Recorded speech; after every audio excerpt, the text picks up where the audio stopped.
आप सभी को मैं परम सुखदायित्य की तरफ से कुछ ना कुछ देता रहता हूँ। तो आज अपने एक नए विचार मैं आपके सामने लेकर आ रहा हूँ कि जैसे लोग कहते हैं कि पहला सुख निरोगी काया और दूजा सुख घर में हो माया, तीजा सुख कुलवंती नारी, चौथा सुख पुत्र अधिकारी। मतलब कि जब आदमी अपनी काया से निरोगी रहता है और काया में कोई रोग ना हो और स्वस्थ आदमी हो तो वह लंबी आयु की कामना करता है। और धन, जब आदमी के पास धन होता है तो वह किसी के पास सामने हाथ लाने की कोशिश नहीं करता, क्योंकि निरोगी काया के साथ साथ में धन का भी होना जरूरी है। अगर आप गृहस्थ में हो तो धन से आदमी की बहुत सारी ज़रूरतों की पूर्ति होती है। अगर आदमी को ज़रूरत है तो धन की भी ज़रूरत होनी चाहिए। जैसे कि तीजा बताया कुलवंती नारी। अगर जिस घर के अंदर स्त्री सही चरित्र की है और पति के कहे अनुसार चलने वाली औरत है और अपने परिवार को सही तरीके से लेके चलने वाली औरत है, तो वह परिवार अपने आप ही पनपता चले जाता है। कारण क्या है?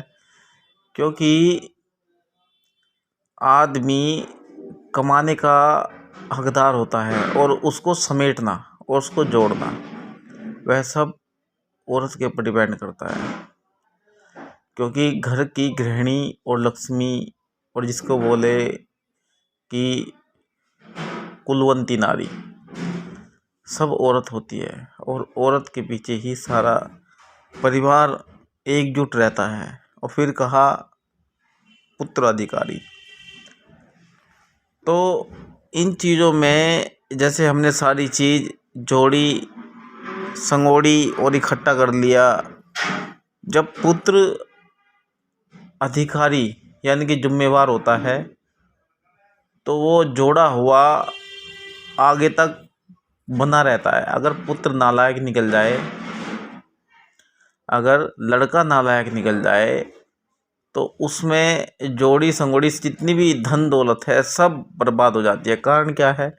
क्योंकि पुत्र सही होने पर ही आदमी का धन सेफ रहता है और वो सेफ धन औलाद के सही होने पर ही रहता है, अन्यथा सब बिखर जाता है। तो इस तरह कहा गया है कि चारों चीज़ आदमी के ज़रूरत के अनुसार ही होती है। और फिर जब हम सही कर्म और सही क्रिया करते हैं तो उस समय हमारा और हमारी ज़रूरतें भी सीमित ही हो जाती है। पर जिनकी ज़रूरतें सीमित नहीं है, बढ़ी हुई है, जिनकी ज़रूरतें सीमित नहीं है, बढ़ी हुई है, तो वे लोग इन चीज़ों का तो स्वीकार करना उनको तो उचित है। क्योंकि जिन इंसानों की ज़रूरत बढ़ी हुई है तो उन्हें अपनी ज़रूरतों के साथ इन चीज़ों को अंगीकरण करना भी ज़रूरी है। और फिर आदमी के कर्मों पे डिपेंड करता है कि उसको पुत्र कैसा मिल रहा है, औरत कैसी मिल रही है और स्वास्थ्य कैसा मिल रहा है। तो ये सारी चीज़ें उसके कर्म पे डिपेंड करती है कि वो कैसा कर्म कर रहा है और कैसे उसके साथ प्रकृति एक नियम बांधती है। तो जब हम अपने कर्म सही करते हैं तो प्रकृति भी उसी तरह के नियम उस मनुष्य के साथ बनाने स्टार्ट कर देती है और वो उसे तिरा के ले जाती है। क्यों? क्योंकि हम अगर गलत कार्य कर रहे हैं, अगर हम गलत कार्य कर रहे हैं, ना तो हमें स्त्री सही मिलेगी और ना ही हमें पुत्र सही मिलेगा। और जब पुत्र सही नहीं मिलेगी तो काया भी सही नहीं मिलेगा और ना ही धन सही मिलेगा।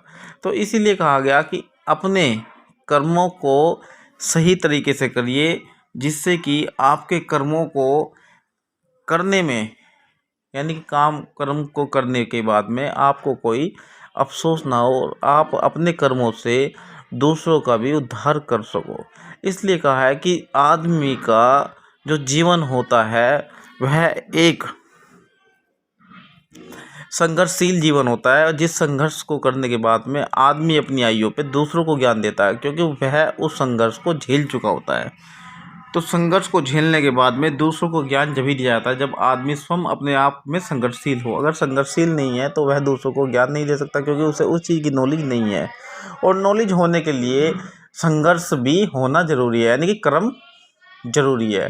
और कर्म करने के लिए आदमी को स्वस्थ शरीर का होना जरूरी है। तो इसीलिए आपसे कहा गया है कि आप अपने शरीर को स्वस्थ रखिए, योग करिए, दौड़ करिए, जितना भी हो सके अपने शरीर को स्वस्थ रखने के लिए कोई ना कोई क्रिया करते रहिए, जिससे कि आप अपने आप को फिट महसूस करें और दूसरों को भी फिट बना सकें। तो इसीलिए कहा है कि जीवन अनमोल है और जीने के तरीके अलग अलग है, पर जीने के तरीके जैसे भी हो उस तरीक़ों को अपनाइए और अपने शरीर को और अपने जीवन को स्वस्थ और सुंदर और सुज्ज्वल बनाइए। यही आपसे मनोकामना है, ताकि अपने जीवन को आप सुंदर और शुद्ध और शाकाहारी जीवन बना सके। धन्यवाद।